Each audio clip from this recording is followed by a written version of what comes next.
ভাগবতমে এ বিষয়ে কি চর্চা করেছেন সে বিষয়ে আমরা দেখব। বিশেষ করে ভগবান শিব চতুর্থ স্কন্ধে শ্রীমদ্ ভাগবতমে বর্ণনা করা হয়েছে দক্ষ যজ্ঞের মধ্যে কিভাবে ভগবান শিব অভিশপ্ত হন।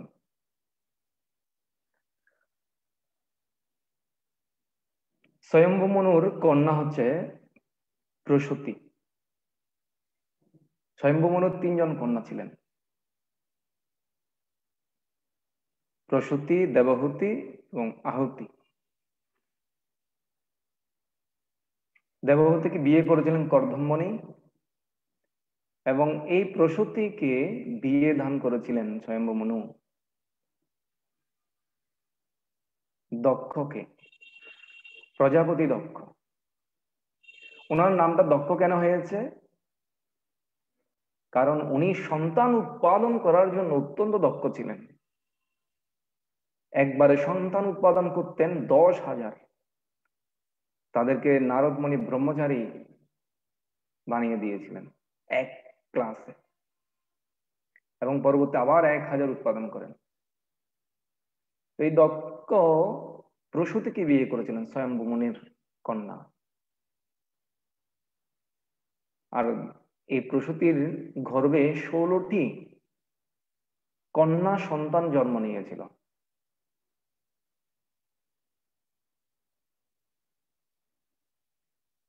যেহেতু প্রসূতি, যেমন ধরেন গাইনী বিভাগে একটা আছে প্রসূতি বিভাগ, গাইনী বিভাগে, উনি 16টা কন্যা সন্তান উৎপাদন করেছিলেন, জন্মদান করেছিলেন। এই জন্য প্রসূতি বিভাগটা মনে হয় ওই স্বয়ম্ভু মনুর কন্যা প্রসূতির নাম থেকে এই প্রসূতি বিভাগটা চলে আসে।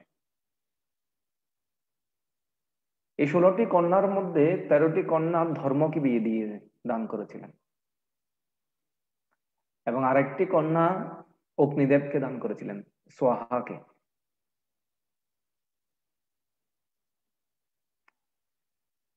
14টি চলে গেল এবং 15 নম্বর কন্যাটি পিতৃদেবকে দিয়েছিলেন। পিতৃলোকের শাকনিক নামক দেবতা আছে, মানে শাকনিক নামক লোক আছে ওখানে, ওনাকে বিয়ে দান করেছিলেন। এবং অপরটি, যেটা ছোট কন্যা সতীকে ভগবান শিবজির সাথে বিয়ে দান করেছিলেন।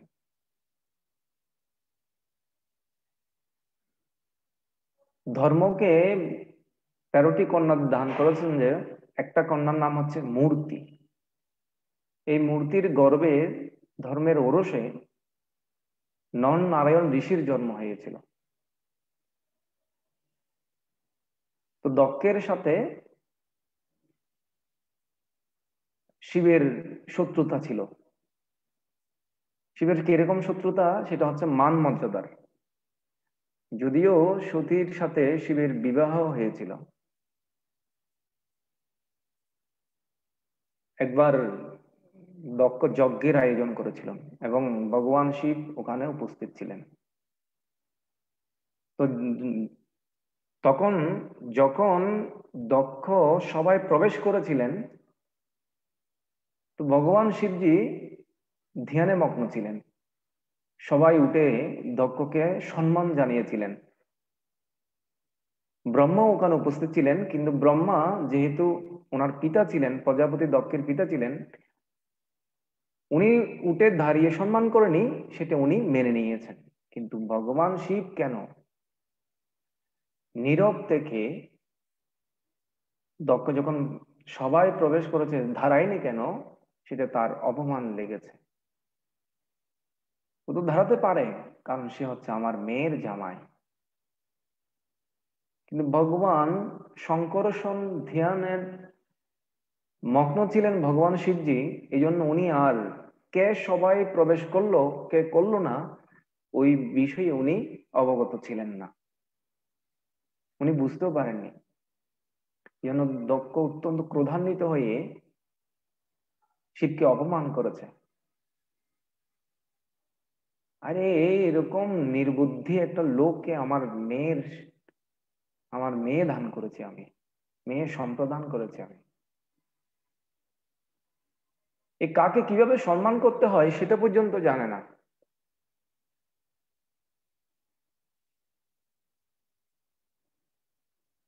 সারা দিন শুধু বৎস মেখে থাকে,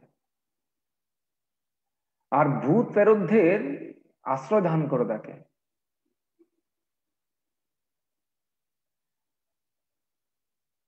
দক্ষ বুঝতে পারছে না ভগবান শিবের যে কত উচ্চতম স্থান, কত মহান বৈষ্ণব একজন। তো দক্ষ না বুঝে বিভিন্ন রকম কটু বাক্য দ্বারা ভগবানকে গালিগালাজ করছে, ভগবান শিবকে, যার ফলে অপরাধ হয়ে গেল। আর এই বৈষ্ণব অপরাধ অত্যন্ত ডেঞ্জারাস। যেখানে বৈষ্ণব অপরাধ হয় সেখানে কখনো ভালো কিছু হয় না, সবার হৃদয় কলুষিত হয়ে যায়। এই দক্ষের যজ্ঞস্থলে দক্ষ শিবের প্রতি বৈষ্ণব অপরাধ করেছিলেন, যার ফলে নন্দীশ্বর, শিবের বাহন নন্দী অত্যন্ত ক্রোধান্বিত হয়ে ব্রাহ্মণদেরকে উনি অভিশাপ প্রদান করেছিলেন। এবং নন্দী বলেছিলেন সমস্ত ব্রাহ্মণেরা সবসময় ভিক্ষা করে চলবে, ভিখারি হয়ে যাবে। এই জন্য আজকালকার সময়ে দেখা যায় অনেক ব্রাহ্মণ, বেশিরভাগ ব্রাহ্মণই দাঁড়ে দাঁড়ে গিয়ে ভিক্ষা করেন। ওই সময় থেকে ব্রাহ্মণেরা ভিখারি হয়ে গেলেন। ব্রাহ্মণ যতই উচ্চকুলে জন্মগ্রহণ করুক না কেন, অনেক ধনী পরিবারে, তবু ব্রাহ্মণের অন্যের ধারে যেতে হয়। আর ওই সময়ে বিঘুমণি ছিলেন, আর বিঘুমণি এই নন্দীশ্বর এবং শিবের ভূত ফেরতদেরকে উনি অভিশাপ প্রদান করেছিলেন, ব্রহ্ম অভিশাপ প্রদান করেছিলেন। একজন আরেকজনকে অভিশাপ প্রদান করছেন, কারণ ওখানে বৈষ্ণব অপরাধ হয়েছে, ওখানে আর পরিবেশ ভালো নেই, একে অপরকে শুধু নিন্দা বন্ধ করছিলেন। এই জন্য বিঘুমণি ও ব্রহ্ম অভিশাপ প্রদান করেছেন। তোমরা যারা ভগবান শিবকে অনুসরণ করো, সমস্ত শাস্ত্র জানার পরও শাস্ত্র বিরুদ্ধ তোমরা আচরণ করবে। যে সমস্ত ভক্ত ভগবান শিবের অনুসারী, তারা কোনোদিনই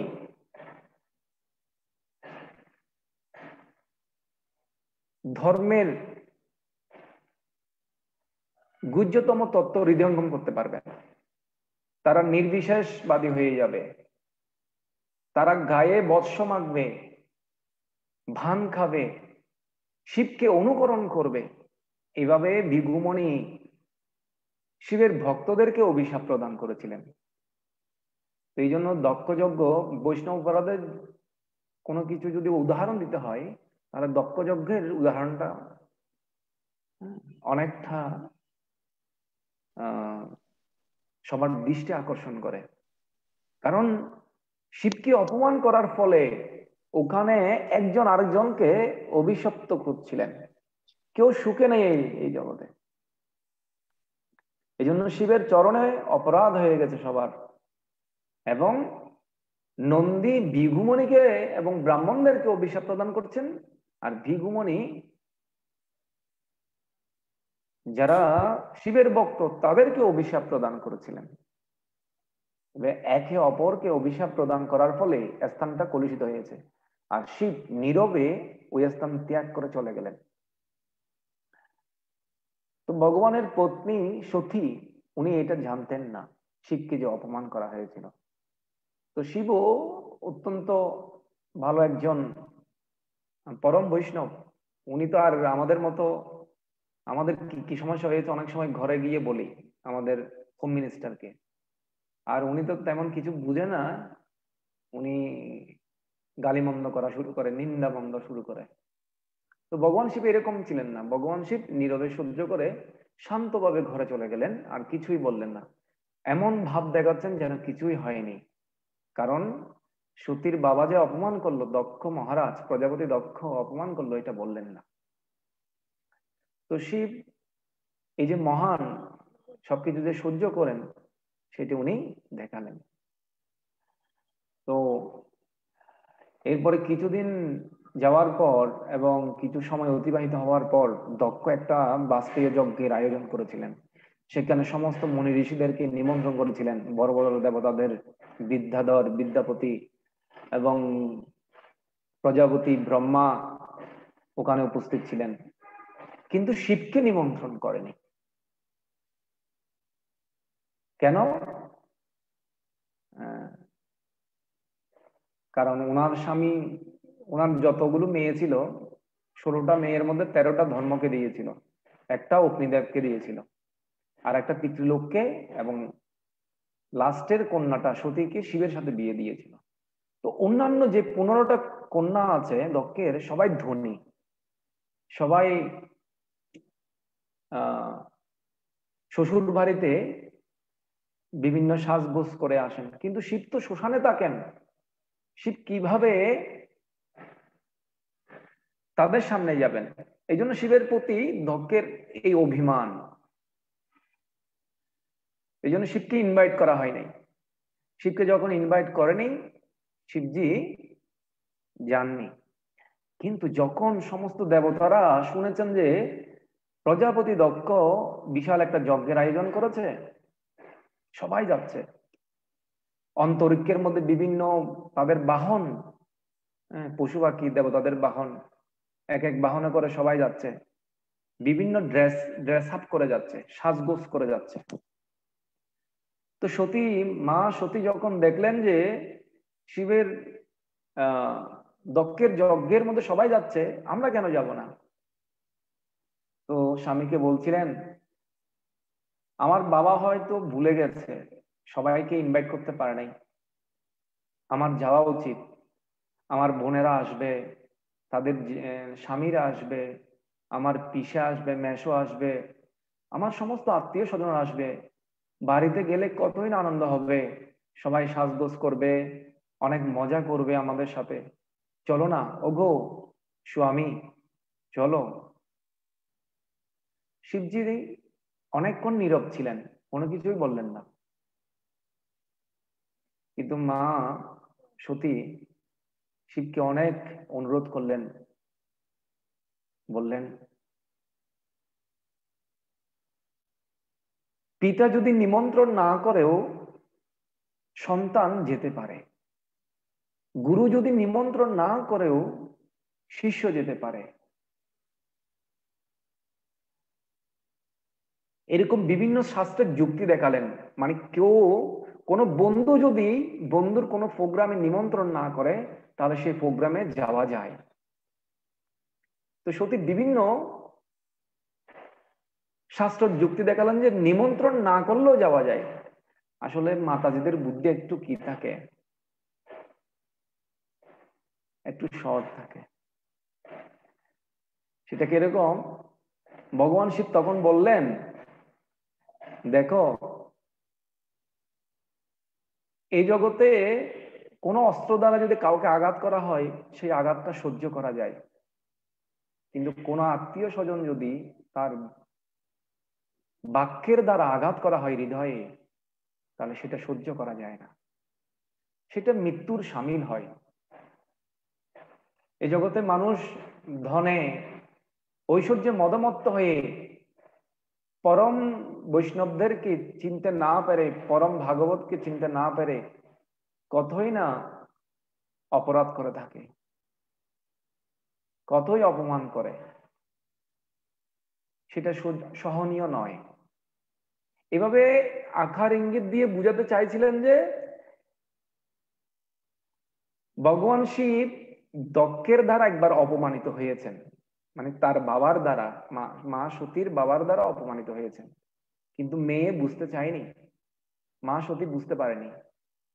বলছে আমার যাওয়া উচিত, সবাই যাচ্ছে তাদের নিজ নিজ বাহন নিয়ে, আমিও যাব। তো মা সতী এখানে প্রভুকে এমন ভাবে রিকোয়েস্ট করছেন যে উনি আর থাকতে পারলেন না। যদি তোমার ইচ্ছে হয় তুমি যাও, আমি যাব না। তো এখানে একটা লেসন হচ্ছে যে অনেক সময় গুরুদেবের আজ্ঞা, কারণ স্বামী হচ্ছে পত্নীর গুরুদেব, গুরুর মতো, উনি হচ্ছে প্রভু। তো প্রভুর আজ্ঞা ছাড়া যদি কোনো জায়গায় যাওয়া হয় বা অনুমতি ছাড়া কোনো কিছু করা হয়, সেটা কখনো ভালো হয় না, সেটার ফল কখনো শুভনীয় নয়। এই জন্য শিব যে নীরব ছিলেন, কিন্তু মা সতী শিবের কোন রকম ভাবে অনুমতি নিয়ে চললেন। আর শিবের যারা বাহন ছিল, নন্দী, ভূত, ফেরত, মা সতীকে সাহায্য করলেন এবং বুল বুল কাঠ মূল দিলেন। বুল মানে হচ্ছে সারটা ব্যবহার করলেন, যেন একটা শোভাযাত্রা করছেন ভূত ফেরত নিয়ে এবং নন্দীকে নিয়ে মা সতী একাই গেলেন। আর সেখানে তো আমরা জানি সবাই, সেখানে যেহেতু শিব এর আগে সবাই ঘটনা জানে, শিবের সাথে দক্ষের কি সমস্যা হয়েছিল, এই জন্য কেউ মা সতীর সাথে ভালো করে কথা বলেনি, আত্মীয় স্বজনরা কেউ কথা বলেনি ভালো করে। সবাই নীরবে, যারা সতীকে ভালোবাসতো বোনেরা, সবাই নীরবে কান্না করছে, কিন্তু বাবা কোনো কিছুই বলেনি। কিন্তু যখন সবাই উপস্থিত হয়েছে যজ্ঞক্ষেত্রে, তখন সতী, মা সতী বললেন, আমার পতিকে কেন নিমন্ত্রণ করা হয়নি? আমার পতি কি অপরাধ করেছিল? জানো আমার পতির স্থানটা কত রকম উন্নত? তিনি ত্রিগুণ নির্গুণ স্তরে থাকেন। সমস্ত দেবতাদের মধ্যে উনি হচ্ছেন প্রধান দেবতা, দেবাদিদেব, মহাদেব। উনি, উনাকে কেন নিমন্ত্রণ করা হয়নি? ওনাকে সর্বোচ্চ স্থান দেওয়া উচিত। তো মা সতী শুনলেন যে এর আগে মহাদেবকে অপমান করা হয়েছে, এই জন্য উনি পিতাকে বললেন, তুমি ধনে এবং ঐশ্বর্যে মদমত্ত হয়ে আমার স্বামীকে অপমান করেছ। আমার স্বামীর যে স্থান, সেই সম্বন্ধে তোমার কোনো ধারণা নেই। এভাবে যখন অনেকক্ষণ বিলাপ করছিলেন, বিলাপ করতে করতে পরদিকে যখন শুনলেন যে চরম অপমান হয়েছে শিবের, এই জন্য উনি যজ্ঞের স্থলে গিয়ে মন্ত্র বলে আগুনে তার প্রাণটা বিসর্জন দান করেছিলেন।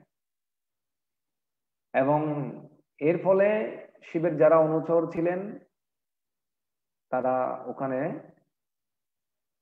যুদ্ধ বেজে গেলেন। এবং শিবজি যখন শুনলেন যে সতী দেহ সতীজি সরি মা সতী দেহত্যাগ করেছে, তখন শিবজি উদ্দণ্ড তাণ্ডব নৃত্য শুরু করেছেন, যেন প্রলয় হবে। এবং শিবের জটা থেকে বীর বীরভল নামে এক শিবের মত অত্যন্ত শক্তিশালী এক দৈত্য সৃষ্টি করেছিলেন এবং তাকে পাঠিয়েছিলেন। এবং পরবর্তীতে আমরা জানি যে এই দক্ষযজ্ঞ পুরাটা ভণ্ড করে দিয়েছিলেন। আর দক্ষের মাথাটা কেটে নিয়ে আসছিলেন এবং পরবর্তীতে দক্ষকে ছাগল মাথা প্রদান করেছিলেন। দক্ষ যখন তার ভুল বুঝতে পেরেছিল, তখন শিব থেকে ক্ষমা চাইছিল। আমি যে জিনিসটা বোঝাতে চেয়েছিলাম, এখানে হচ্ছে বৈষ্ণব অপরাধ হয়েছিল শিবের প্রতি দক্ষের। এই জন্য বৈষ্ণব অপরাধ যেখানে হয়, সেখানে কোনো কিছু ভালো থাকতে পারে না। এই জন্য কখনো সাধু নিন্দা করা উচিত নয়, কখনো বৈষ্ণবের দোষ দর্শন করা উচিত নয়। আসলে শিবজি হচ্ছেন মহান ভাগবত, উনি সবসময় কৃষ্ণ নাম করেন। শিবের ব্যক্তিগতভাবে উনি সবসময় ভগবানের ধ্যানে মগ্ন থাকেন। আমরা ছবিতে দেখি, যেমন ধরেন একটা ছবি, শান্ত মূর্তিতে, হ্যাঁ, ধ্যান মুদ্রায় উনি তপস্যা করছেন, আমরা ছবিতে দেখতে পাই ভগবান শিবকে। উনি সবসময় ধ্যানে থাকেন, শান্ত মূর্তিতে। তো শিবের জন্ম সম্বন্ধে বলা হয়েছে যে শিব এই জগতে তিনটা দেবতা প্রধান, ব্রহ্মা, বিষ্ণু, শিব। ব্রহ্মা রজগুণকে নিয়ন্ত্রণ করেন, শিবজি তমগুণকে নিয়ন্ত্রণ করেন, আর সত্যগুণের কে নিয়ন্ত্রণ করেন কে? বিষ্ণু। বিষ্ণু পালন করেন, ব্রহ্মা সৃষ্টি করেন, শিবজি ধ্বংস করেন। এভাবে ত্রিদেবতা বলা হয়। কিন্তু যেহেতু অ্যাডমিনিস্ট্রেটর বা প্রশাসনিক কার্যের জন্য ব্রহ্মার পথ থেকেও শিবের পথ হচ্ছে অনেক মহান। কারণ 14 ভুবন ভেদ করে বিরজা নদী পার হয়ে কৈলাস ধাম, কৈলাস ধাম অত্যন্ত সুন্দর। কালকে কিছুক্ষণ এই কৈলাস ধাম সম্বন্ধে বলেছিলাম।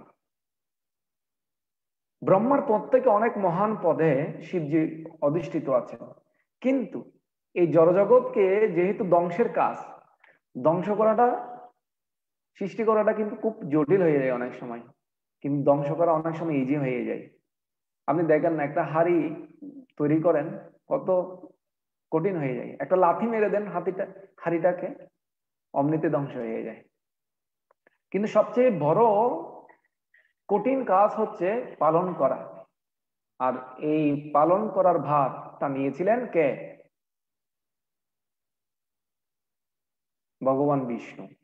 একটা সন্তান উৎপাদন করা অনেক কঠিন, কিন্তু যে কোনো মতো মৃত্যু হবে এটা হচ্ছে ধ্বংসের সাথে তুলনা করা যায়, কিন্তু মেনটেনেন্স করা, সারা জীবন ধরে তাকে লালন পালন করতে হয়, এটা খুবই কঠিন, সৃষ্টি থেকেও কঠিন। আর এই কঠিন কাজটা ভগবান বিষ্ণু গ্রহণ করেছিলেন। এই জন্য শিবের মহান পথ, এই জন্য এখানে সৃষ্টির ধ্বংসের যেটা ভূমিকা পালন করবেন, এই জন্য এখানে এই জগতে ব্রহ্মার ভূযুগল থেকে শিবের জন্ম হয়েছিল। ব্রহ্মা প্রথমে 4 কুমারকে উনি সৃষ্টি করেছিলেন, সনক, সনাতন, সনন্দ, সনত কুমার। কিন্তু তাদেরকে যখন সৃষ্টি কার্যের সাহায্য করার জন্য বলেছিলেন, হে পুত্রগণ, তোমরা আমাকে সৃষ্টি কার্যে সহযোগিতা করো, কিন্তু এই 4 কুমার রাজি হয়নি। মায়ার ভয়ে তারা পালিয়ে গিয়েছিলেন। আমরা বিয়ে করব না, আমরা সংসার করব না, আমরা ভগবানকে লাভ করার জন্য, তারা তপস্যার জন্য হ্যাঁ বনে চলে গেলেন। তখন ব্রহ্মা অত্যন্ত ক্রোধান্বিত হয়ে গেলেন, আইরে আমাকে সৃষ্টির কাজের দায়িত্ব দেওয়া হয়েছে, বিষ্ণু আমাকে কাজ দিয়েছে সৃষ্টি করার জন্য, আর তোমরা আমাকে সহযোগিতা করবে না। তখন ব্রহ্মা খুব ক্রোধান্বিত হয়ে গিয়েছিলেন, যার ফলে ভ্রু যুগলের থেকে রুদ্রশিবের জন্ম হয়।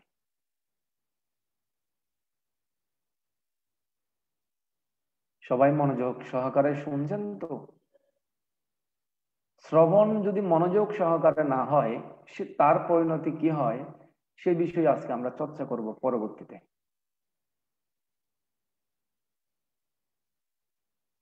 এবং পুরাণে বর্ণনা করা হয়েছে, উপনিষদে, ভগবানের ভূযুগল থেকে শিবের জন্ম হয়, কিন্তু এই জগতে ব্রহ্মার ভূযুগল থেকে শিবের উৎপত্তি হয়েছিল। আর শিবজি যখন ব্রহ্মার ভূযুগল থেকে জন্ম দান করেন, তখন শিবজিকে বলেছিলেন, তুমি আমাকে সৃষ্টির কাজে সহযোগিতা করো। তখন শিবজি কি করেছেন? কিছু ভূত, ফেরত, প্যাত, তারপর হচ্ছে যে অপদেবতা, পিশাচ, এইগুলো সৃষ্টি করলেন, রাক্ষস সৃষ্টি করলেন। আর এই সমস্ত সৃষ্টিগুলো ব্রহ্মাকে আক্রমণ করেছে। ভূত, প্রেত, যারা পিশাচ, ওরা ব্রহ্মাকে আক্রমণ করেছে। ব্রহ্মা বলছে, বাপরে বাপ, আমি সৃষ্টি করতে বললাম আর আমার সৃষ্টি আমাকে কি করছে, আক্রমণ করছে। তখন শিবজিকে ব্রহ্মা বললেন, থামো থামো, তোমার আর সৃষ্টি করার দরকার নেই, তুমি চুপটি মেরে বসে ধ্যান করো, সৃষ্টি করতে হবে না। কারণ শিবজি সৃষ্টি করছিলেন ভূত ফেরত। একবার কৃষ্ণ লীলায় অগাসুর যখন বধ করে ভগবান কৃষ্ণ, তখন শিবজি এটা শুনে খুব আশ্চর্যান্বিত হলেন এবং দেখে আরো আশ্চর্যান্বিত হলেন। সমস্ত দেবদেবীরা তারা জানতেন যে অঘাসুর অত্যন্ত শক্তিশালী, আর এই অঘাসুরকে ভগবান কৃষ্ণ বধ করে উদ্ধার করে দিয়েছিলেন।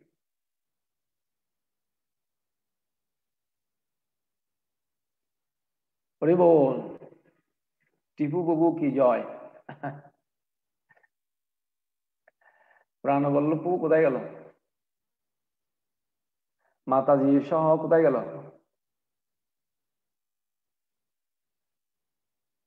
ধন্যবাদ। আজকে আপনাদের দুইজনকে স্বাগতম। ধন্যবাদ, প্রণাম। হরে কৃষ্ণ। এভাবে প্রতিদিনই শ্রবণ করবেন। তো একবার এই অগাসুর যখন বধ হয়ে যায় তখন সমস্ত দেবতারা অবাক হয়ে গেলেন এবং শিবজি দেখে অবাক হয়ে গেলেন। দেখলেন যে এই অগাসুর বধ হওয়ার পর কিভাবে অগাসুরের আত্মাটা ভগবানের শরীরের সাথে মিশে যায় এবং সারূপ্য মুক্তি লাভ করে। তো ভগবান শিবজি চিন্তা করলেন, ভগবান কতই না দয়ালু, ভগবানকে মারার জন্য এসেছিল, সমস্ত গোপবালককে গ্রাস করার জন্য এসেছিল এই অগাসুর, আর তাকে ভগবান মুক্তিদান করে দিলেন।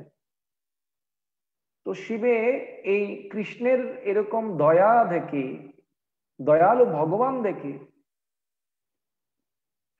শিবের হৃদয় আনন্দে উদ্বেলিত হয়ে উনি নৃত্য করা শুরু করলেন।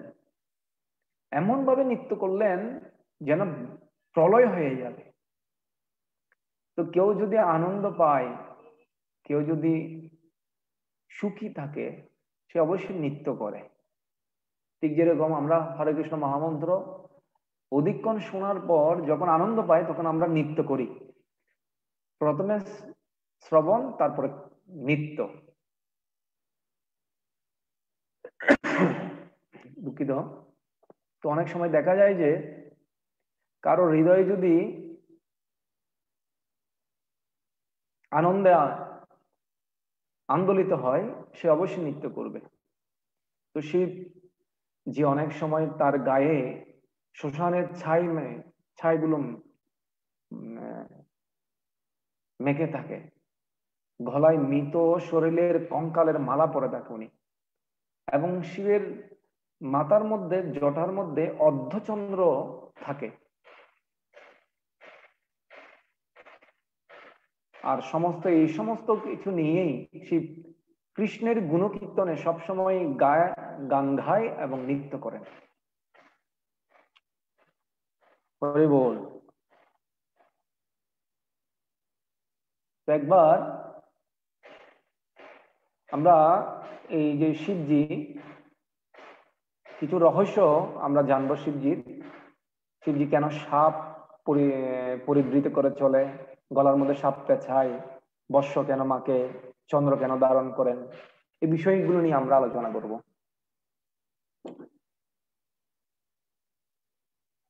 সর্প হচ্ছে সদা জাগ্রত থাকার প্রতীক। তো ভগবান শিবের গলায় সবসময় সাপ থাকে, সাপ পেছানো থাকে, আর উনি সবসময় জাগ্রত অবস্থায় থাকেন, নিদ্রিত অবস্থায় নয়। এটা জাগ্রত আর সদা জাগ্রত থাকার প্রতীক। কিন্তু কারো গলায় যদি সাপ পেঁচানো দেওয়া যায়, সাপ মানে পেঁচিয়ে দেওয়া যায়, তাহলে সে কি ঘুমাতে পারবে? সে কখনো ঘুমাতে পারবে না, সবসময় জাগ্রত থাকে। আর বৎস কেন মাকে? তো শিবজি এই জন্য বৎস মাকে উনি বুঝাতে চায়, এটা অনিত্যকে স্মরণ করিয়ে দেয়। অনিত্য, এটা অনিত্য। কি অনিত্য?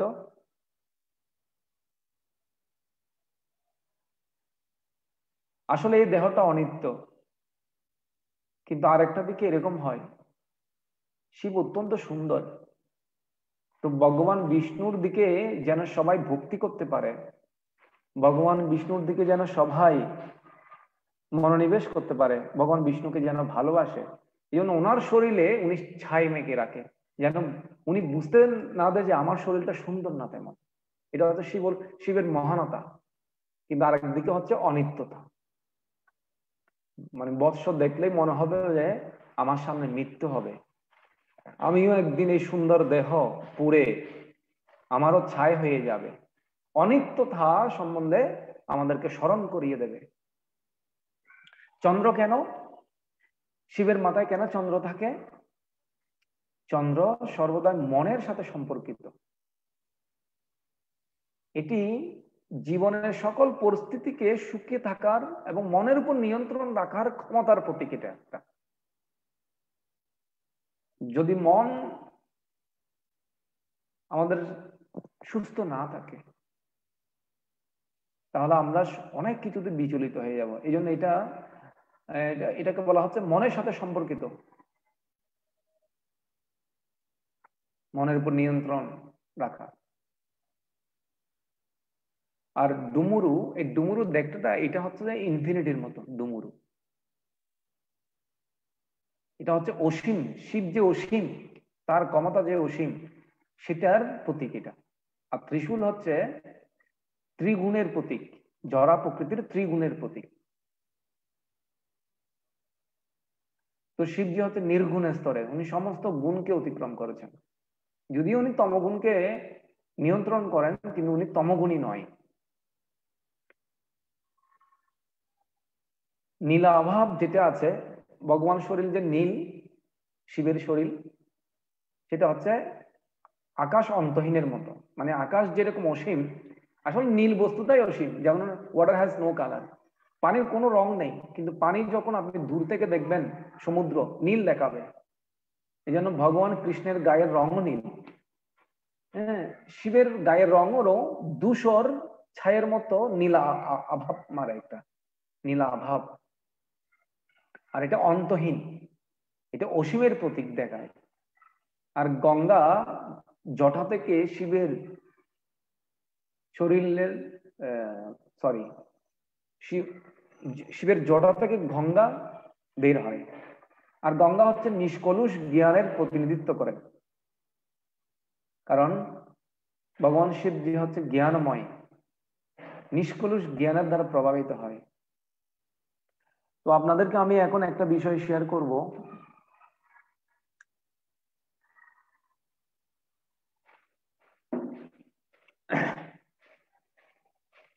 একবার ভগবান শিব সতীকে নিয়ে রামায়ণ শুনতেন। ভগবান শিবজি হচ্ছে রামের ভক্ত ছিলেন, সবসময় রামায়ণ শুনতেন। তো এক ঋষির কাছে গিয়ে উনি রামায়ণ শুনতেন। তো মা সতী যেহেতু একটু চঞ্চলা টাইপের ছিল, তো উনি মাঝে মাঝে শুনতেন, আবার মাঝে মাঝে শুনতেন না, অন্য মনস্ক হয়ে যেতেন। অনেক সময় শিবজি এমন ভাবে তন্ময় হয়ে শুনছিলেন রামায়ণের কথা, ভগবান রামচন্দ্রের কথা, তো উনি একসময় ওই শোনা থেকে বাইর হয়ে গিয়েছিলেন। তো কোনো পাঠক যদি পাঠ ধান করেন বা বক্তা যদি কি করেন, ভাগবতন প্রদান করেন, কোন শ্রোতা যদি উঠে যায় বা কোন একটু অন্য মনস্ক হয়ে যায়, অনেক সময় যিনি ভক্তা তার এই জিনিসটা ভালো লাগে না। তো ওই ঋষি যখন শ্রীমৎ ভাগবতম না রামায়ণ পাঠ দিচ্ছিলেন, তখন মা সতী একটু অন্য মনস্ক ছিলেন, নড়াচড়া করেছিলেন এবং উঠে চলে গিয়েছিলেন একবার। তো শিবজি তো এগুলোর তেমন ভ্রুক্ষেপ করেননি। উনি রামায়ণ যখন শুনছিলেন তখন রামলীলায় প্রবেশ করেছিলেন। তো রামায়ণ কোন রকম ভাবে শেষ হয়ে গেল। এখন শেষ করে সারে নন্দী বাহনে, শিবের বাহন হচ্ছে নন্দীশ্বর, নন্দী মানে ষাঁড়, তো যাচ্ছিলেন। তো যেতে যেতে তখন অযোধ্যার ওই সময়ে রামলীলা চলছিল। কোথায়?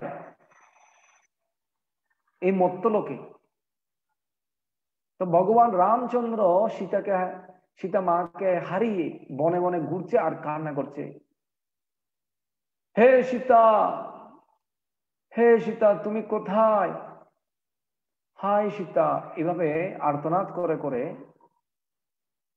ভগবান রামচন্দ্র কান্না করেছিলেন।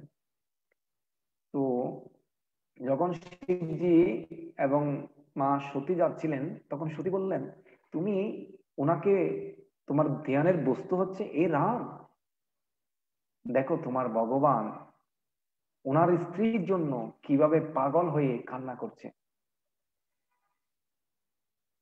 আপনার ভগবান যদি সত্যিকারের ভগবান হয়, উনি কখনো স্ত্রীর জন্য কান্না করবেন? মায়ার দ্বারা প্রভাবিত হবেন?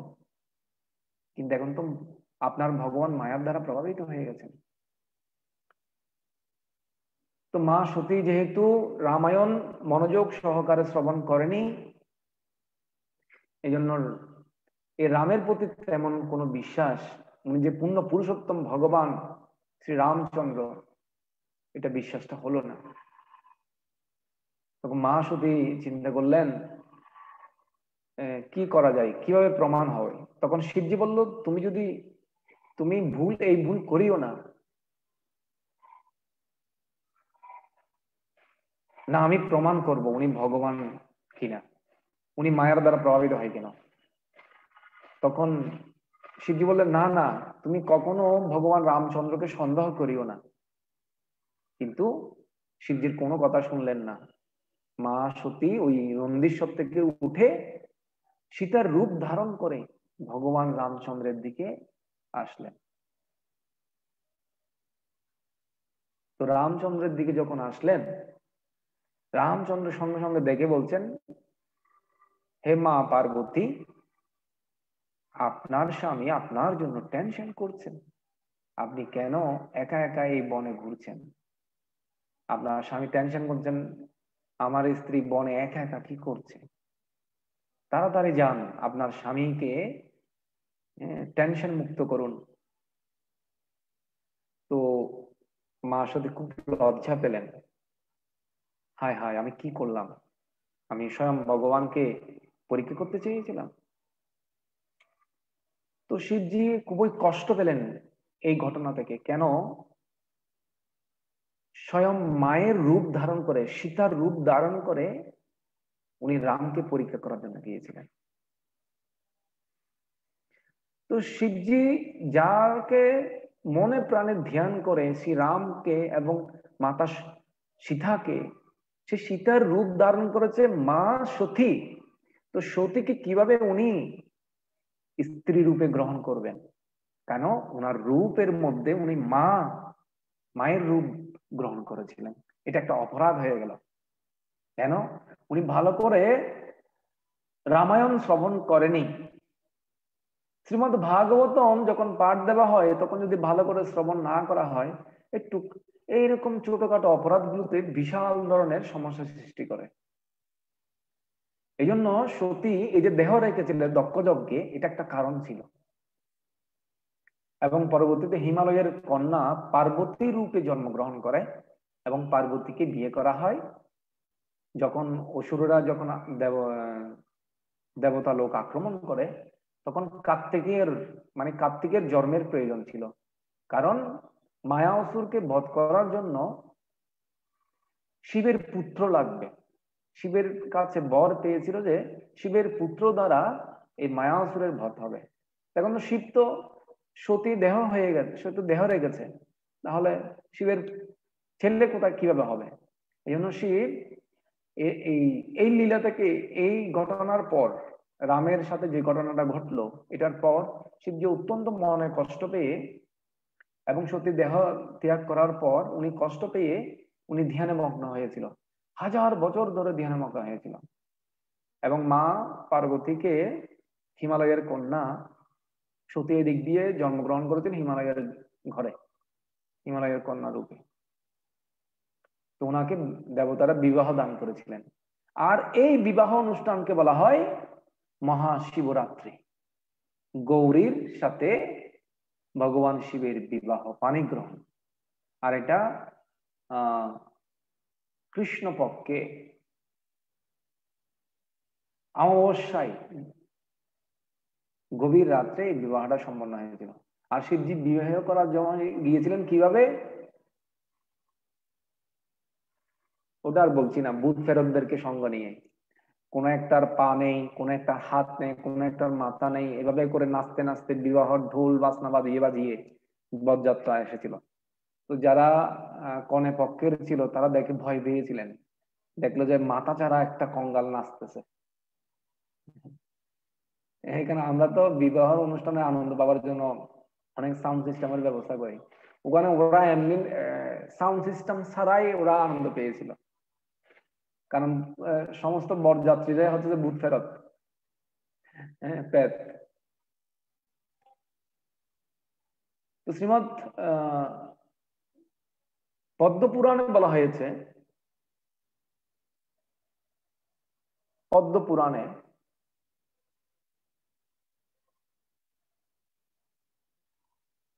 নারদ মুনি একবার কি হয়েছে, কৃষ্ণ নাম করতে করতে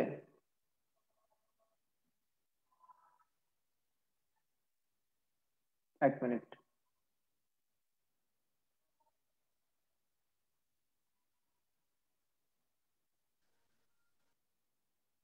নারদ মুনি একবার কৃষ্ণ নাম করতে করতে কৈলাসে চলে আসে। তো কৈলাসে আসার পর উনি শিবজিকে বললেন এই কৃষ্ণ নামের মহিমা। আর শিবজি কৃষ্ণ নামের মহিমা শ্রবণ করে নারদ মুনির সাথে এই কৃষ্ণ নাম করা শুরু করলেন। হরে কৃষ্ণ কৃষ্ণ কৃষ্ণ হরে হরে, হরে রাম রাম রাম হরে হরে। তো গতকালকে আমরা আলোচনা করেছিলাম কিভাবে সমুদ্র মন্থনের সময় শিবজি বিষ পান করার পর তার নীল কণ্ঠ হয়ে যায়, কিন্তু নারদ মুনির সাথে যখন কৃষ্ণ নাম করছিলেন তখন এই নীল দাগটা, মানে নীল যে আবরণ হয়েছিল সেটা আস্তে আস্তে চলে যায় এবং শিব এর গলাটা নীল মুক্ত হয়ে যায় কৃষ্ণ নামের প্রভাবে। তো পদ্ম পুরাণে আরো ব্যাখ্যা করা হয়েছে যে একবার শিবজি মাতা পার্বতীকে গীতা এবং ভাগবতম শোনাচ্ছিলেন, আপনারা অনেকে হয়তো আর জানেন। তো ভাগবতম শুনতে শুনতে এক সময় ওনারা গাছতলে বসেই ভাগবতম পাঠ দান করছিলেন শিবজি।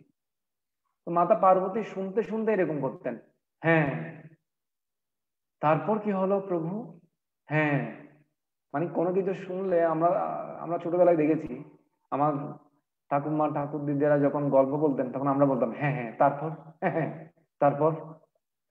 তো মা পার্বতীও এভাবে শ্রবণ করছিলেন, কিন্তু এক সময় গিয়ে মা পার্বতী ঘুমিয়ে পড়েছেন। তো ঘুমানোর কারণে এখন শব্দ আর হচ্ছে না। তার গাছের উপরে একটা সুখ নামক পক্ষী এই ভাগবতম শ্রবণ করছিলেন শিবজির কাছ থেকে। তখন দেখলেন যে মা পার্বতী ঘুমিয়ে পড়েছেন, যদি হ্যাঁ এই শব্দটা যদি না করা হয় তাহলে ভাগবতম স্টপ হয়ে যাবে। এই জন্য গাছের উপর থেকে সুখ পাখিটা হ্যাঁ হ্যাঁ এইভাবে শব্দ করা শুরু করলেন। এক সময় শিবজি ভাগবত পাঠ দান করতে করতে দেখলেন যে মা পার্বতী ঘুমিয়ে পড়েছেন, মানে পার্বতীজি ঘুমিয়েছেন, তাহলে কে এরকম করছেন। তখন উনি দেখলেন যে গাছের উপর থেকে একটা শব্দ হচ্ছে, তখন গাছের দিকে তাকালেন, আরে তুমি পাখি মানে সুখ পাখি আমার ভাগবতম পাঠ শুনছো আর আমার বলো এত বড় সাহস। শিবজি হঠাৎ করে ক্রোধান্বিত হয়ে গেলেন। এই জন্য শিবের আরেক নাম হচ্ছে রুদ্র। উনি অল্পতে রেগে যান, অল্পতে সন্তুষ্ট হন সেজন্য আশুতোষ, আর অল্পতে রেগে যান এই জন্য ওনার নাম হচ্ছে রুদ্র। আর ভীষণ ভাবে তাড়া করলেন, আর দৌড়াতে দৌড়াতে একদম কৈলাস থেকে শুরু করে ব্রহ্মাণ্ড ভেদ করে এই মর্ত্যলোকে চলে আসলেন। আর ব্যাসদেবের স্ত্রী তখন ওই সময়ে পৃথিবীতে ওই সুখ পাখিটা যখন চলে এসেছিলেন তখন হা করে একটা হাই তুলছিলেন, আর ওখানে সুখ পক্ষী প্রবেশ করেছেন। আর ভগবান শিবজি দেখলেন যে ব্যাসদেবের পত্নী এই সুখ পক্ষীটা তার মুখের ভিতরে প্রবেশ করেছে, তখন ত্রিশূল নিয়ে ওনাকে মারতে গেলেন। আর ব্যাসদেব পিছনে পিছনে ধরে এসে ভোলানাথকে থামালেন, হে ভোলানাথ আপনি কেন আমার পত্নীকে হত্যা করার জন্য যাচ্ছিলেন? বলছে আপনার পত্নীর ভিতর, মুখের ভিতর সুখ পক্ষী প্রবেশ করেছে, আমি ওকে বধ করব। কেন? আপনি তেমন কেন বধ করবেন? সেই ভাগবতম শুনছে আমার কাছ থেকে, ভাগবতম শুনছে, সেটা তো ভালো, সেটা মঙ্গল। সমস্ত জীবের অধিকার আছে এই ভাগবত শ্রবণ করার। তখন হঠাৎ করে আবার বুঝতে পারলেন শিবের কোন জায়গায় ভুল হচ্ছে।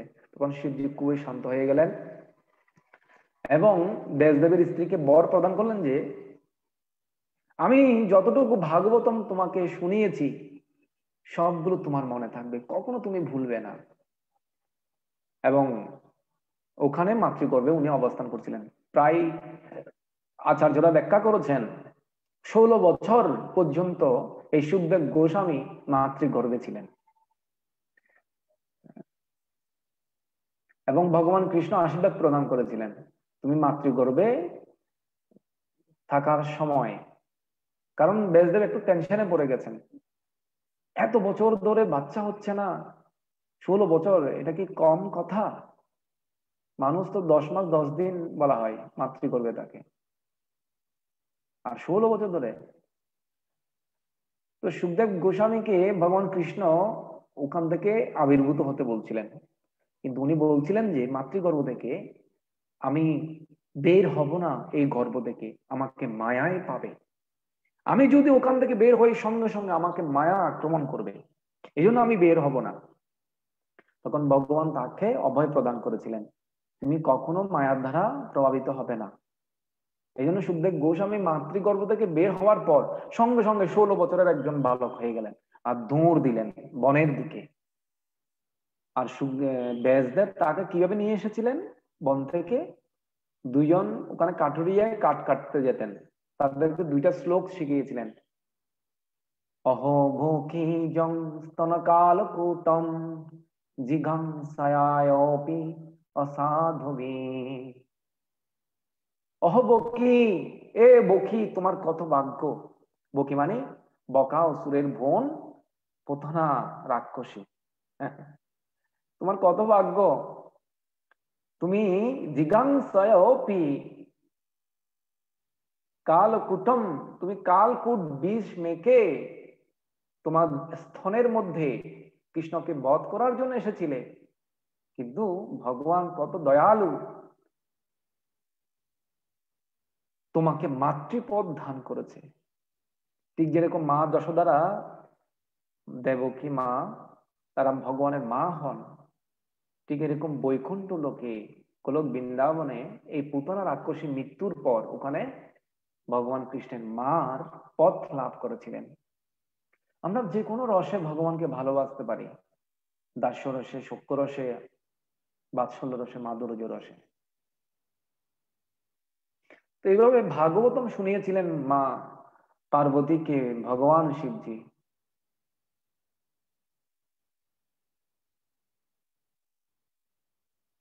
তো ভগবান কৃষ্ণ একবার শিবজিকে বলেছিলেন তুমি কলিযুগে যাও এবং মায়াবাদ প্রচার করো। ভগবান যে নিরাকার সেটা তুমি বুঝাও। প্রচ্ছন্ন মায়াবাদম, প্রচ্ছন্ন মায়াবাদম মানে হচ্ছে সমস্ত জীবদেরকে উনি ভ্রমিত করে ভগবান শিবজি এই জগতে শঙ্কর আচার্য রূপে আবির্ভূত হয়েছিলেন এবং মায়াবাদ দর্শন প্রচার করেছিলেন।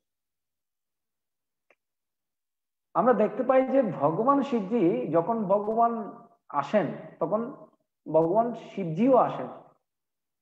তো ভগবান শিবের এখানে অনেকে সন্দেহ করে, অনেকে অনেকে প্রচার করে যে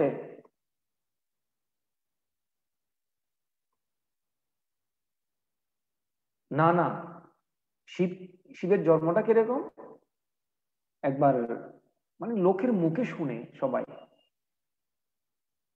শুনে শুনে বিভিন্ন ভিডিও তৈরি করে, বিভিন্ন গল্প আকারে, মানে ভগবান বিষ্ণু থেকে শিবজি মহান বড়, ভগবান হচ্ছে শিব, সমস্ত কিছুর উৎস হচ্ছে ভগবান শিব থেকে।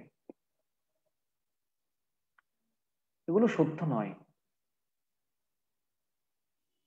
অনেকে বলে যে কিভাবে জন্ম হলো। প্রথমে ভগবান শিবই এখানে ছিলেন এবং তিনি বিষ্ণুকে সৃষ্টি করলেন। আর বিষ্ণুর নাভি কমল থেকে পদ্মের উত্থিত হয়, ওখানে ব্রহ্মার সৃষ্টি হয়। আর ব্রহ্মা আর বিষ্ণু ধ্যানে মগ্ন ছিলেন। আর যখনই ধ্যান ভঙ্গ হলেন, তখন ব্রহ্মা বলছে আমি বড়, আমাকে কেউ আপনি সৃষ্টি করেন নাই। বিষ্ণু বলে যে আমি বড়, আমি তোমাকে সৃষ্টি করেছি। তাদের দুইজনের মধ্যে ঝগড়া হয়ে যায়। ওই সময়ে শিবজি আবির্ভূত হয়ে তখন উনি বললেন কে বড় কে ছোট এটা প্রমাণ হবে এই আগুনের স্তম্ভটা, কেউ যদি এটার অন্ত কোথায় এটা খুঁজে বের করতে পারে। এই জগতে এভাবে প্রচার করে। তখন শিবজি নিচের দিকে, বিষ্ণু নিচের দিকে গেলেন আর ব্রহ্মা উপরের দিকে গেলেন, কিন্তু কোনো অন্ত খুঁজে পেলেন না।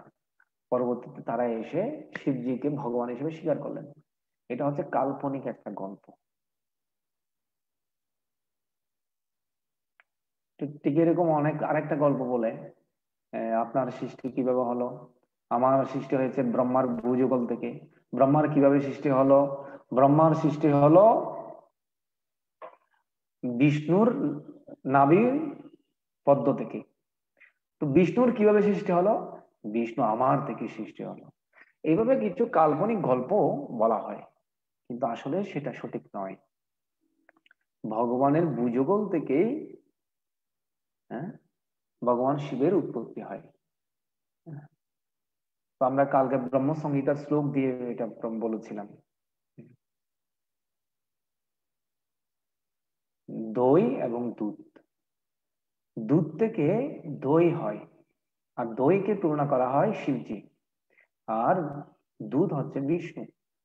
বিষ্ণু যে কোনো কিছু রূপ ধারণ করতে পারে, ঠিক যেরকম দুধ বিভিন্ন উপাদায় খাদ্য প্রস্তুত হয়, মাখন হয়, চানা হয়, আরো অনেক কিছু হয়। তো আমরা দেখতে পাই যে ভগবান বিষ্ণুর যখন অবতার এই যখন আসেন, যেমন রামচন্দ্র যখন এসেছিলেন, তখন শিবজি কি ভগবান হিসেবে এসেছিলেন? না, সেবক হিসেবে এসেছিলেন। হনুমানজি, শিবের অবতার হনুমান ছিলেন। এবং চৈতন্য মহাপ্রভু যখন এসেছিলেন, ভগবান স্বয়ং কৃষ্ণ চৈতন্য মহাপ্রভু রূপে যখন এসেছিলেন, তখন মুরারি গুপ্ত ছিলেন যে হনুমান, মানে শিবের অবতার।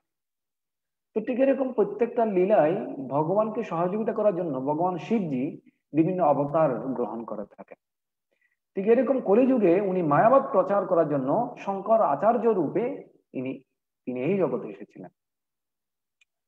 তো ভূত ফেরতকে ভগবান আহ শিবজি ক্লাস প্রদান করতেন, শিক্ষা প্রদান করতেন। এবং শিবের শিষ্য ছিল যে ভূত ফেত আধি পিশাচেরা।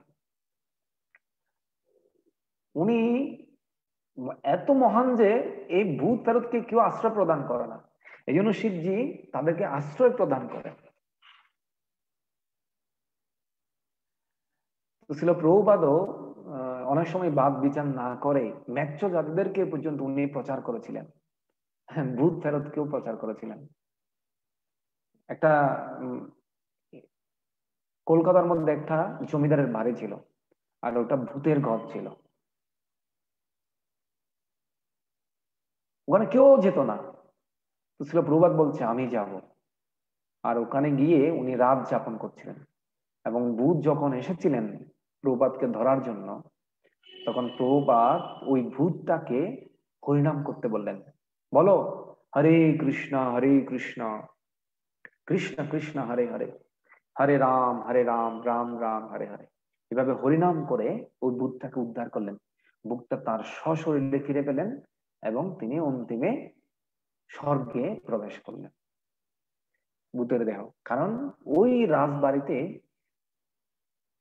রাজপুত্ররা যারা মারা গিয়েছিল, কোনো ঘটনাক্রমে তারা মারা গিয়েছিল, তারা ভূত ফেরত হয়ে গিয়েছিল ওখানে।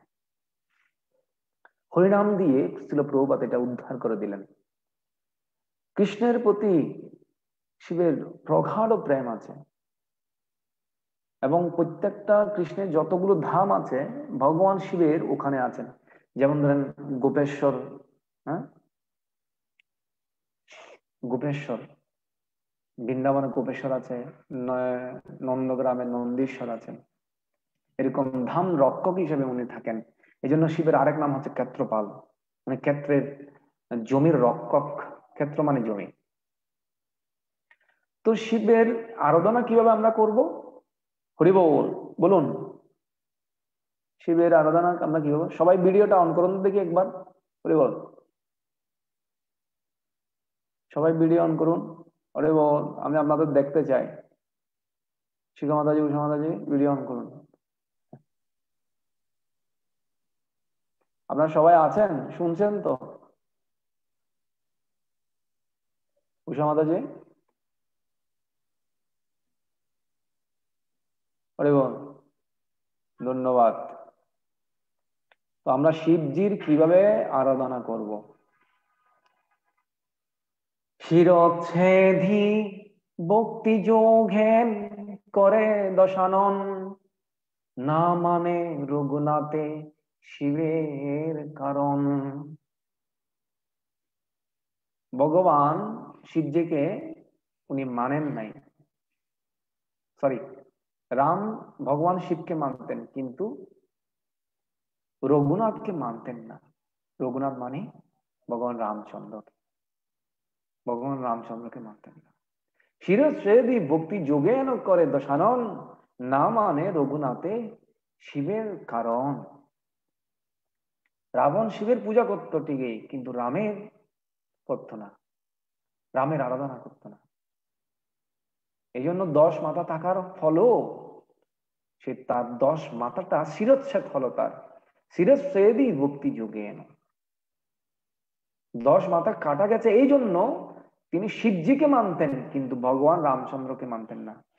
তো যারা যারা শিব ভক্ত আছেন, তারা যদি ভগবান রামচন্দ্রকে, ভগবান কৃষ্ণকে না মানেন, তাহলে রাবণের অবস্থা হবে। রাবণের যেরকম দুর্গতি হয়েছিল সেরকম হবে। এই জন্য যতক্ষণ পর্যন্ত আমরা হরিহর বা কৃষ্ণ এবং শিবের মধ্যে আমরা বুঝতে পারবো না ওদের মধ্যে কি সম্পর্ক, ওনাদের মধ্যে কি প্রেম, ততক্ষণ পর্যন্ত আমরা মহাত্মা হতে পারবো না। তো যিনি ভগবানের ভক্ত, ভগবান কৃষ্ণের, উনি শিবকেও ভালোভাবে জানেন, উনি আবার বিষ্ণুকেও ভালোভাবে জানেন, কৃষ্ণকেও ভালোভাবে জানেন। এই জন্য বিভিন্ন শাস্ত্রে শিব সম্পর্কে বলা হয়েছে,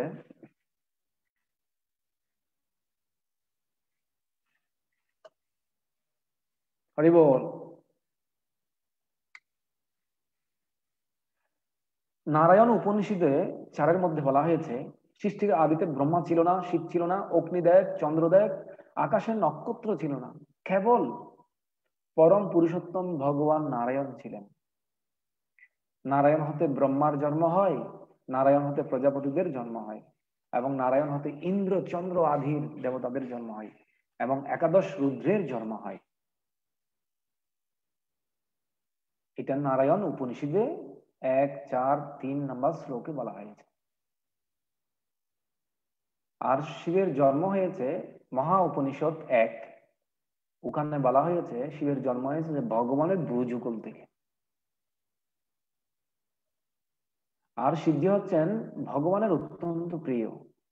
পিতামহ ব্রহ্মা বলেছেন, আমরা এটা অলরেডি আগে বলেছিলাম, দুধ দইয়ে পরিণত হয়েছে, কিন্তু দই কি হয়, দই কখনো দুধে পরিণত হতে পারে না। এই জন্য ভগবান যখনই এই জগতে অবতার গ্রহণ করেছেন, তখনই শিবজিও অবতার গ্রহণ করেছেন। রাম অবতারে হনুমান হিসেবে এসেছিলেন, ভগবান চৈতন্য মহাপ্রভুর অবতারে মুরালী গুপ্ত এসেছিলেন ভগবান শিবজি। এই জন্য শিব তত্ত্ব অত্যন্ত বোঝা অত্যন্ত কঠিন। এই জন্য শিব তত্ত্ব নির্ভর করে বিষ্ণু তত্ত্বের উপর, ঠিক যেরকম দই নির্ভর করে দুধের উপর। দুধকে যিনি ভালোভাবে জানেন, তিনি ছানা, মাখন, দই এগুলো সবকিছুই জানেন। এমন নয় যে এগুলো দুধ ব্যতীত এগুলো হয়েছে। এই জন্য যিনি বিষ্ণু ভক্ত, কৃষ্ণ ভক্ত, তিনি শৈব, শাক্ত সবার ভক্ত। তিনি শক্তির ভক্ত, তিনি শিবেরও ভক্ত। আসলে যারা প্রকৃত বৈষ্ণব বা প্রকৃত শৈব মানে শিবের ভক্ত, তারাই বৈষ্ণবে পরিণত হয়। শ্রীমদ ভাগবতমে ভারত স্কন্ধে 13 অধ্যায়ে 16 নম্বর শ্লোকে বলা হয়েছে, আমরা কালকে ওই শ্লোকটা দিয়ে শুরু করেছিলাম, নির্মগানাম যথা গঙ্গা দেবানাম অচ্যুত তথা বৈষ্ণবানাম যথা শম্ভু পুরাণানাম ইদম তথা। সমস্ত নদীদের মধ্যে পবিত্র নদী হচ্ছে গঙ্গা, আর পরম বৈষ্ণব হচ্ছে, সর্বশ্রেষ্ঠ বৈষ্ণব হচ্ছে শিবজি। আর সমস্ত দেবতাদের মধ্যে প্রধান দেবতা হচ্ছেন ভগবান অচ্যুত। অচ্যুত মানে ভগবান বিষ্ণু। পুরাণানাম ইদম তথা, সমস্ত পুরাণদের মধ্যে শ্রীমদ ভাগবতম পুরাণ হচ্ছে সর্বশ্রেষ্ঠ, এই জন্য বৈষ্ণবানাম যথাসম্ভব। তো রুদ্রগীতে চতুর্থ স্কন্ধে 24 নম্বর অধ্যায়ে 28, 29, 30 নম্বর শ্লোকে ব্যাখ্যা করা হয়েছে রুদ্রগীত। রুদ্রগীত মানে কিরকম? প্রাচীন বহির্ষতের পুত্র ছিল দর্জন। এই প্রাচীন বহির্ষদ কর্মকাণ্ডীয় অ্যাপ্লাই করতেন, মানে উনি যাগযজ্ঞ করতেন, বলি দিতেন। কিন্তু নারদমণি এসে তাকে বুঝালেন যে এই যাগযজ্ঞ অনুষ্ঠানগুলো ত্যাগ করো, বলি ত্যাগ করো, ভগবানের নাম করো, ভগবানের ভক্ত হও, এভাবে প্রশিক্ষণ দিয়েছিলেন। কিন্তু তার 10টা ছেলে ছিল, তাদেরকে বলা হতো প্রচেতা। তো প্রাচীন বহির্ষদ তাদেরকে বলেছিলেন তোমরা প্রজা সৃষ্টি করো, তোমরা পরবর্তীতে রাজা হবে, এই জন্য তোমরা তপস্যায় যাও। তার মানে কেউ যদি গৃহস্থ আশ্রমে যায় তাকে তপস্যা করতে হবে আগে। কেউ যদি সন্তান সৃষ্টি করতে চায় তাকে তপস্যা করতে হবে। এই জন্য ভগবান ব্রহ্মার পুত্র কর্দম মুনিকে বলেছিল তুমি তপস্যা করো। 10,000 বছর তপস্যা করার পর দেবহী থেকে বিয়ে করেছিলেন কর্দম মুনি। তো এই জন্য যিনি গৃহস্থ আশ্রমে প্রবেশ করবেন তিনি যদি সুসন্তান জন্মদান করতে চান অবশ্যই তাকে ভগবানের ভক্ত হতে হবে, আগে তপস্যা করতে হবে কিছু কাল। এই জন্য প্রচেতারা তপস্যা করেছিলেন। তো তপস্যায় ওদেরকে প্রচেতা বলা হয় কেন? ওদের মনোভাব, ওদের মতিগতি সবগুলো হচ্ছে এক, 10 জনের মত এক, এই জন্য ওদের একসাথে বলা হয় প্রচেতা। ওদের এত মিল ছিল যে 10 ভাইয়ের মধ্যে অন্য আলাদা কোনো নাম দেওয়ার প্রয়োজন নেই, প্রচেতা। ঠিক যেরকম পঞ্চপাণ্ডবেরা তাদের মত বা স্বভাব এক, এই জন্য ওরা দ্রৌপদীকে বিয়ে করতে পেরেছিল। এই জন্য প্রচেতারও বিয়ে করেছিল একজনকে, একটা মেয়েকে, চন্দ্রের মেয়ে। এটা পরবর্তীতে আমরা ভাগবতমে আমরা ওই বিষয়ে চর্চা করছি না। আমি যেটা বলতে চেয়েছিলাম, তো ওরা তপস্যা করতে গেছে, শিবজি তাদের এরকম মিল দেখে একটা সরোবর থেকে তারা দেখলেন যে একটা সরোবর থেকে শিবজি পার্বতী মাতাকে নিয়ে ওই সরোবর থেকে উঠে চলে যাচ্ছিলেন। তো শিবজিকে দর্শন দান করেছিলেন, দর্শন পেয়েছিলেন তারা। তো শিবজি কেন দর্শন দান করেছিলেন? শিবজি বলেছিলেন আমাকে দর্শন করা অত্যন্ত দুর্লভ, কিন্তু তোমাদের মধ্যে এত মিল, তোমরা তোমরা ভগবানের তপস্যার জন্য, ভগবানকে আরাধনা করার জন্য যাচ্ছিলে, তোমাদের উদ্দেশ্য আমি জানতে পেরে তোমাদেরকে আমি দর্শন দান করেছি।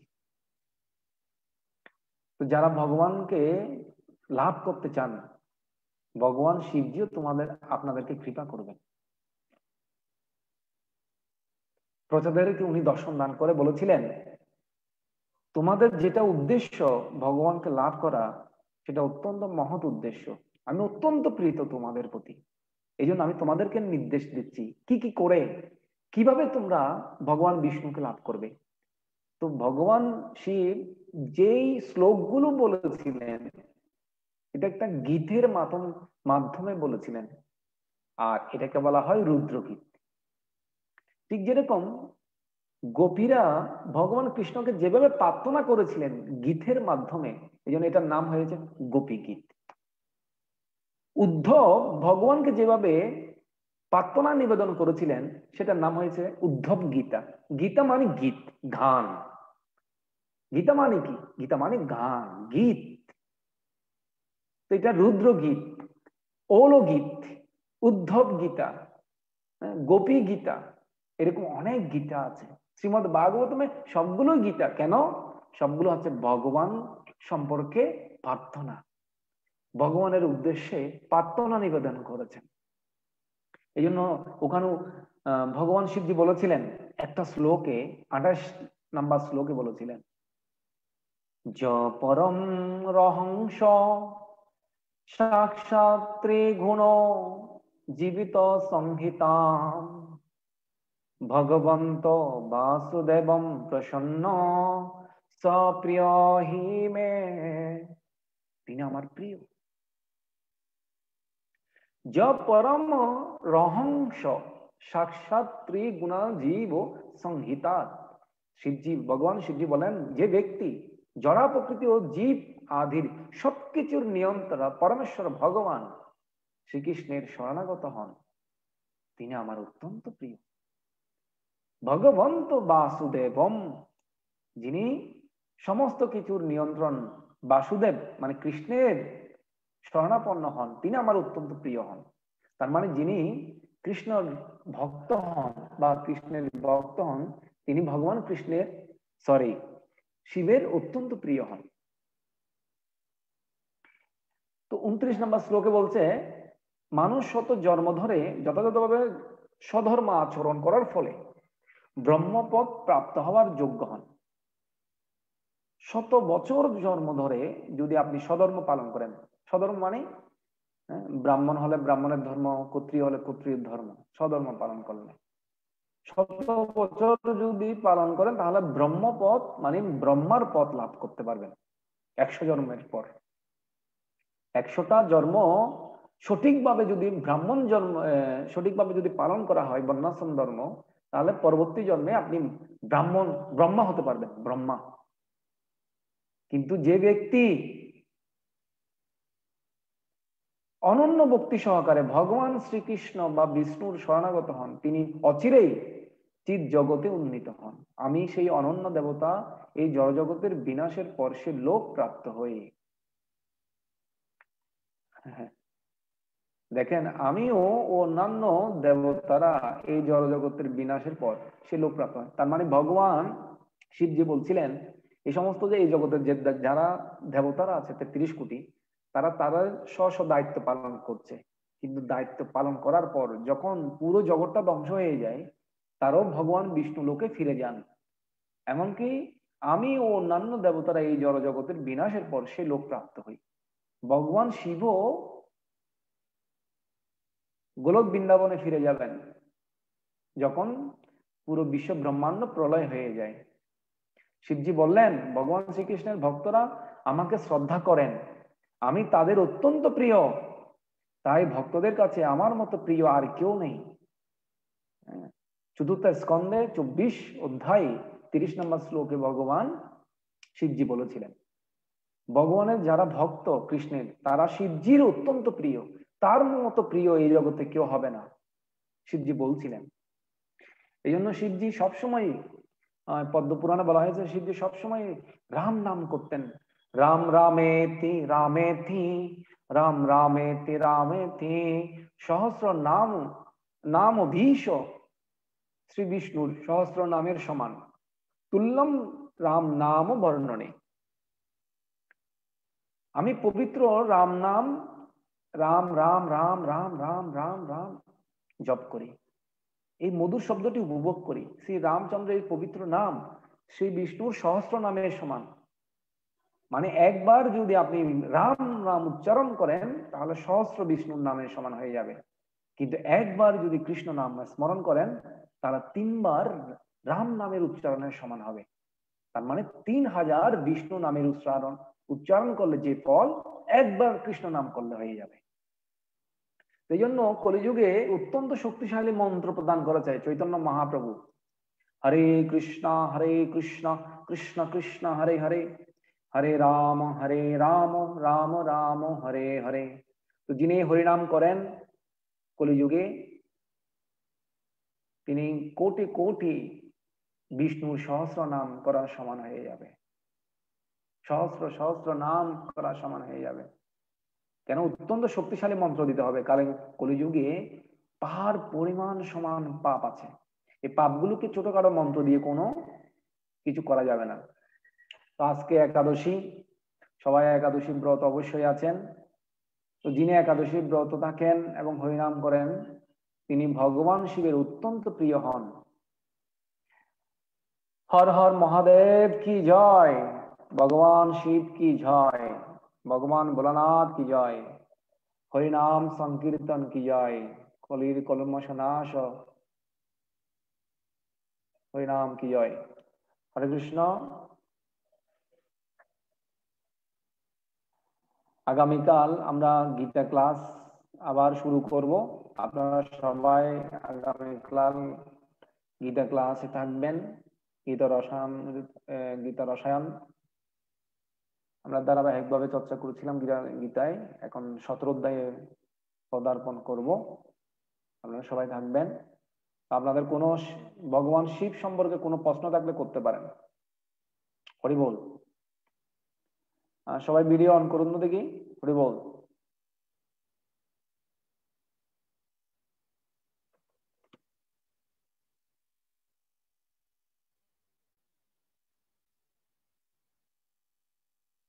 হ্যাঁ,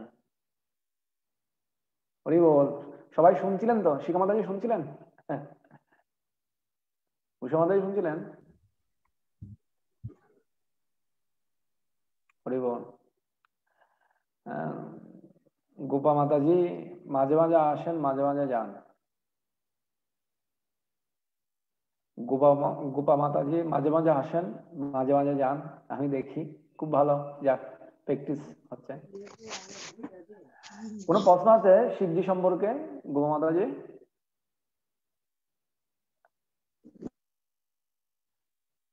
প্রাণবল্লভ প্রভু, টিপু প্রভু, কোনো প্রশ্ন আছে? কালকে সবাই গীতা ক্লাসে অংশগ্রহণ করবেন, ঠিক আছে? কালকে গীতা ক্লাস হবে। প্রভু আমার একটা আগ্রহ আছে জানো। হ্যাঁ বলুন, প্রশ্ন বলুন। মহাদেবের উৎপত্তি ব্রহ্মা থেকে ঠিক নাকি বিষ্ণু থেকে? শিবের কোনটা? যে ব্রজগোল থেকে হলো, ব্রজগোল থেকে, এখন দুইটা বললেন, ব্রহ্মার ব্রজগোল থেকে হলো, শিবের বিষ্ণুর ব্রজগোল থেকে হলো, কোনটা? হ্যাঁ আমি বলছি, শুনুন। যদি এই জগতে ত্রিদেবতার মধ্যে, তো ব্রহ্মার এখানে হচ্ছে উনি হচ্ছে পিতামহ। তো এই জগতে প্রশাসন ব্যবস্থা ঠিক রাখার জন্য এই জগতে শিবজি আবির্ভূত হয়েছেন ব্রহ্মার ভুজগল থেকে।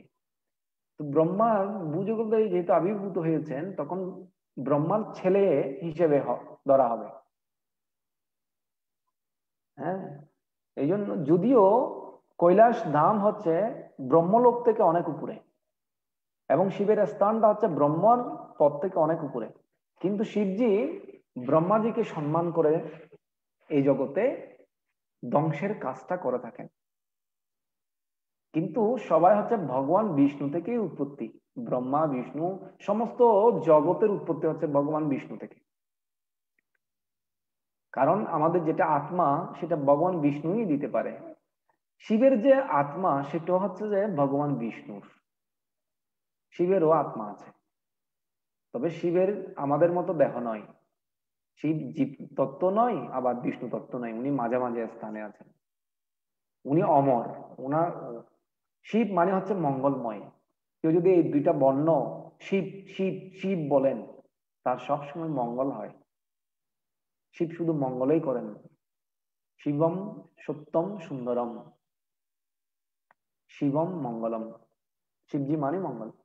তো এই জগতে অ্যাডমিনিস্ট্রেটর কাজগুলো করার জন্য শিবের উৎপত্তি হয়েছিল ব্রহ্মা থেকে, কিন্তু সবার উৎপত্তি হচ্ছে ভগবান বিষ্ণু থেকে।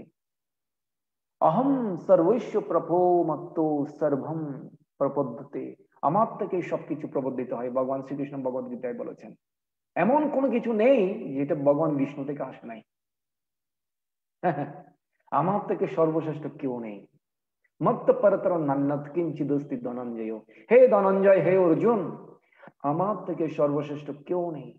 সূত্রে মণি গণাইব, সুতার মতো, সুতার মধ্যে যেরকম মণিসমূহ গাঁথা থাকে, ফুলের মালার মধ্যে যেরকম মালা গাঁথা থাকে, কিন্তু সুতার মতো আমি পুরো জগতে আছি। যদিও সুতাটা দেখা যায় না, যদিও ভগবান বিষ্ণু সর্বত্রময়, কিন্তু উনাকে কেউ দেখতে পায় না। দেখার জন্য যোগ্যতা অর্জন করতে হয়। আর ভগবান বিষ্ণুকে দেখার জন্য অবশ্যই আপনাদের হরিনাম করতে হবে এবং একাদশী ব্রত রাখতে হবে, পবিত্র হতে হবে। গোপা মাতাজি কত মালা জপ করেন? আপনি, আপনার ইন্ডিয়া না বাড়ি? বলুন, হরি বল। হ্যাঁ, চলে গেছেন আবার। উনি ইন্ডিয়ার ত্রিপুরা থেকে অংশগ্রহণ করছেন। আর কোনো প্রশ্ন আছে?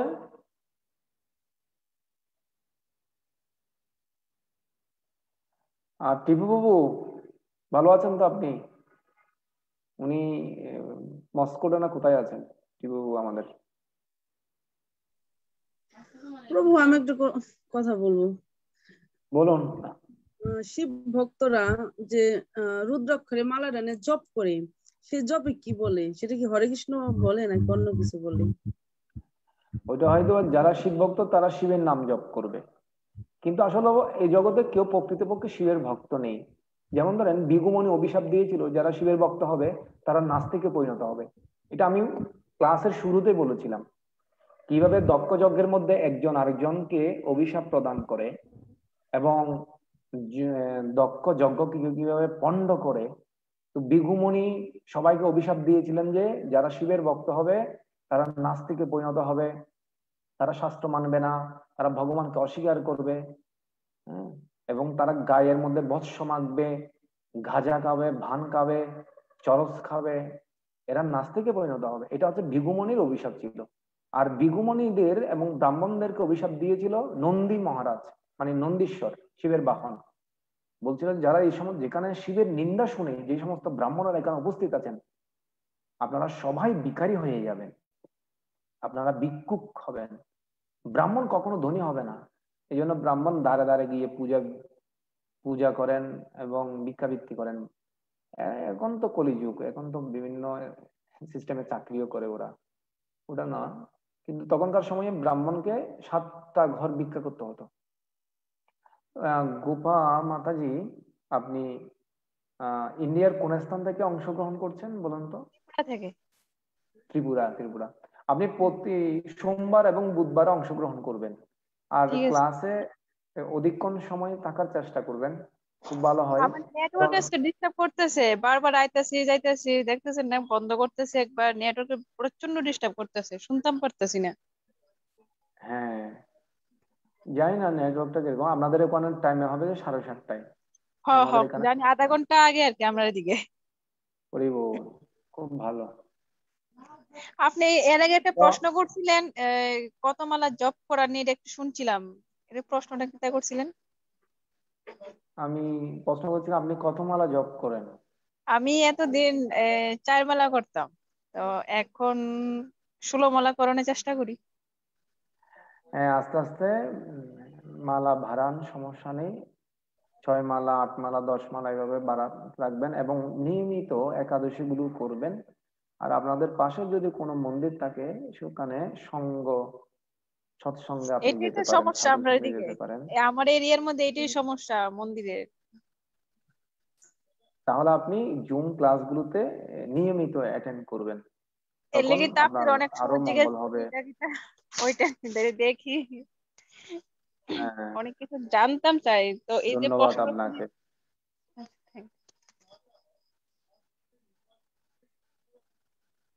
ধন্যবাদ সবাইকে। আমি এখন বিদায় নিব, অনেক রাত হয়ে গেছেন। আপনারা সবাই গীতা ক্লাসে উপস্থিত থাকবেন প্রতি সোমবার এবং প্রতি বুধবারে।